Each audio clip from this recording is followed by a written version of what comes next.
Pocas figuras en la historia han generado una fascinación y un terror tan duradero como la figura sombría de Jack el Destripador, este asesino implacable que acechaba las calles nebulosas de Londres, dejando un rastro de cuerpos mutilados y preguntas sin respuesta que han cautivado a los detectives, historiadores y al público durante más de un siglo. Ahora nos sumergiremos en el oscuro corazón de Whitechapel, revelando los escalofriantes detalles de los asesinatos, la incansable búsqueda de la justicia y las numerosas teorías que aún alimentan un acalorado debate sobre la identidad de este brutal y enigmático asesino.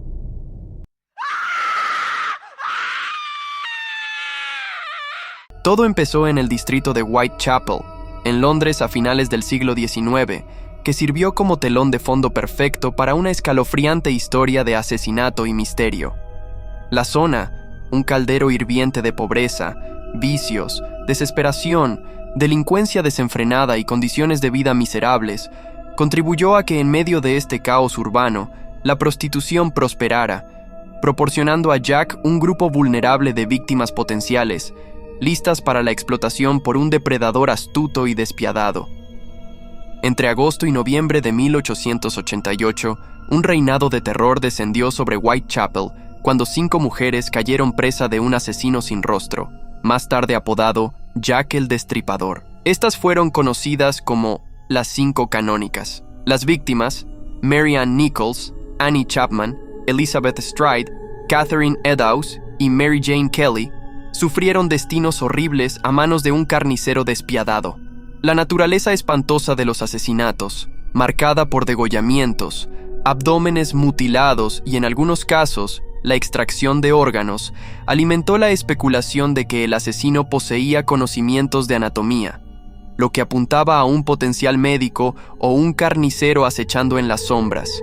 La primera víctima conocida, Mary Ann Nichols, encontrada en las primeras horas del 31 de agosto de 1888, había salido a un bar a medianoche con la intención de ganar más dinero después de gastar sus ganancias. Su cuerpo fue descubierto con el cuello cortado y evidencia de mayor violencia. Más tarde, los testigos recordaron haberla visto hablando con un hombre misterioso antes de su muerte. La segunda víctima, Annie Chapman, fue vista por última vez el 7 de septiembre, riendo con un hombre de traje oscuro y sombrero. Su cuerpo fue encontrado a las 6 a.m., con un corte profundo en la garganta y heridas similares a la primera víctima. El asesino tomó ciertos órganos aumentando el nivel de violencia. La tercera víctima, Elizabeth Stride, fue vista el 29 de septiembre afuera de un bar con un hombre. Su cuerpo fue encontrado degollado a la 1 a.m., y se cree que la llegada de un caballo y un jinete ahuyentó al asesino, evitando nuevas mutilaciones.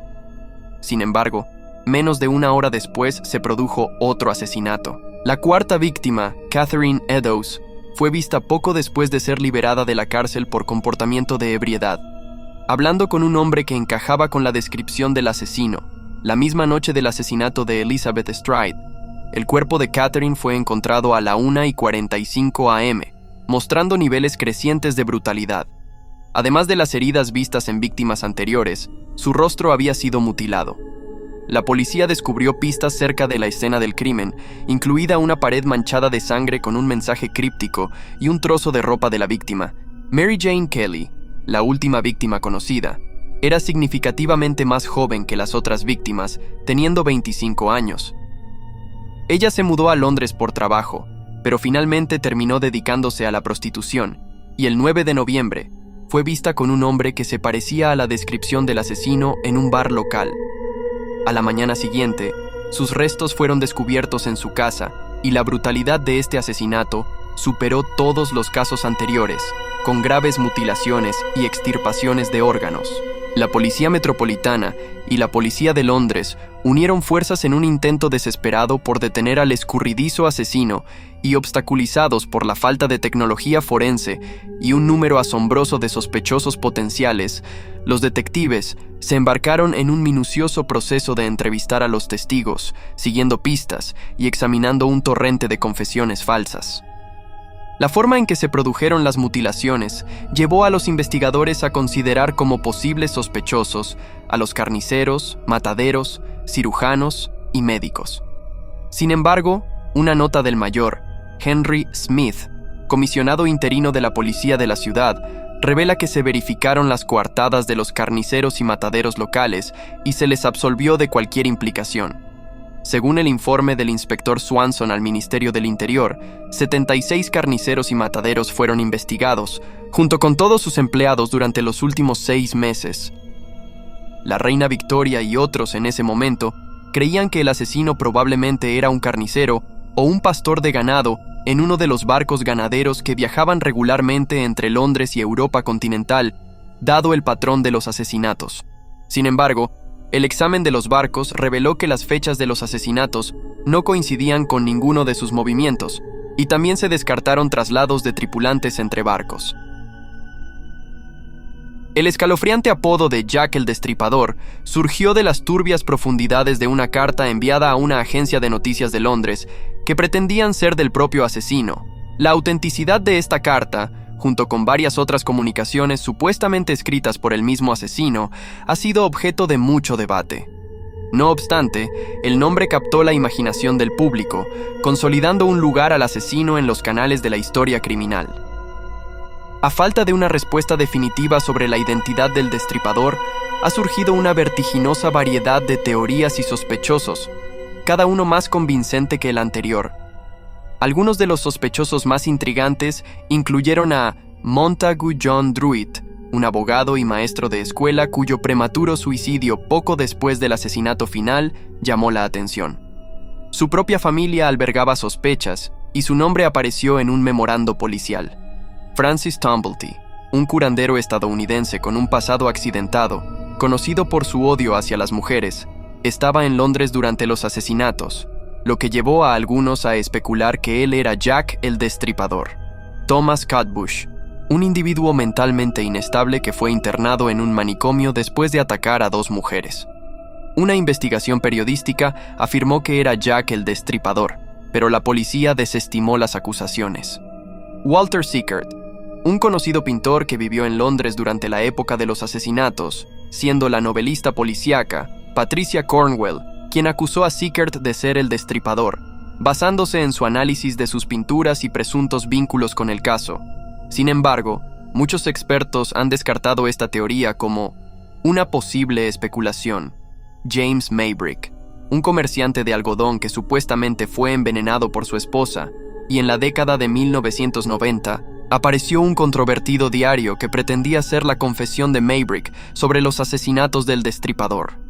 El caso continuó intrigando y dejando perplejos a historiadores, criminólogos y detectives aficionados, quienes implacablemente buscaron nuevas pistas y revisaron evidencia antigua con la esperanza de desenmascarar finalmente al infame asesino. Se examinaron, debatieron y descartaron teorías y sospechosos.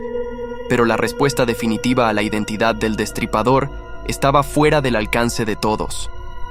Uno de los legados clave del caso Jack el Destripador fue la aparición de técnicas forenses modernas. El caso fue uno de los primeros en los que la ciencia jugó un papel importante en la investigación, haciendo uso de análisis de sangre y otras técnicas que ayudó a los investigadores a construir un perfil del asesino y reducir el grupo de sospechosos. Este fue un punto de inflexión en la forma en que las fuerzas del orden abordaban las investigaciones, ayudando a establecer el campo de la ciencia forense como herramienta fundamental para resolver delitos. El caso también destacó la importancia de los perfiles psicológicos en criminología. Los investigadores y expertos estudiaron exhaustivamente los motivos y rasgos de personalidad del asesino, lo que ayudó a moldear la forma en que los criminólogos abordan el estudio de la conducta criminal. Hoy en día, la elaboración de perfiles es una herramienta clave en las investigaciones criminales y se utiliza para ayudar a identificar sospechosos y prevenir delitos futuros. Por último, la investigación se vio obstaculizada por la mala comunicación y la ausencia de una fuerza policial centralizada, lo que ayudó al asesino a poder evadir la captura. En última instancia, el caso condujo a reformas en la forma en que los organismos encargados de hacer cumplir la ley colaboran y comparten información, lo que ha tenido un impacto duradero en el campo de la criminología. En general, el caso de Jack el Destripador fue un momento crucial en la historia de la criminología y su legado continúa influyendo en el campo en la actualidad.